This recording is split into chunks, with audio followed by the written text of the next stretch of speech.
এবং অনেক রুমের দরজা জানালা পর্যন্ত নাই, এবং বাড়ির বিভিন্ন যে গর্ত দেয়ালে তার মধ্যে সাপ গিরগিটি এগুলি বসবাস করে, ওর মধ্যেই তিনি বসবাস করতেন। এবং আমি যখন যেতাম ওখানে তার সঙ্গে ঘুমাতাম, ওই মাটির ফ্লোরে, কোনো বিছানা ছিল না, বালিশ ছিল না, তোষক ছিল না, এরকম একটা পরিস্থিতির মধ্যে। এবং আমি খুব আনন্দের সাথে কাজ করতাম, কারণ আমি তখন বুঝে গিয়েছিলাম যে এইরকম জীবনযাপনকারী কোনো চিত্রশিল্পী আমাদের ভারত উপমহাদেশে একটাও নেই। সেই জন্য আমি বলি যে এস এম সুলতান একাই শুরু, একাই শেষ।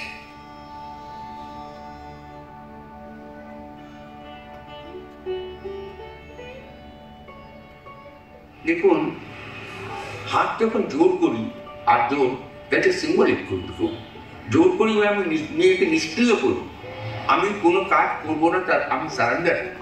সেরকমই এখানে দুটো হাত জুড়ে আছে, এখানে শিল্পীর হাত, এই শিল্পীদের তার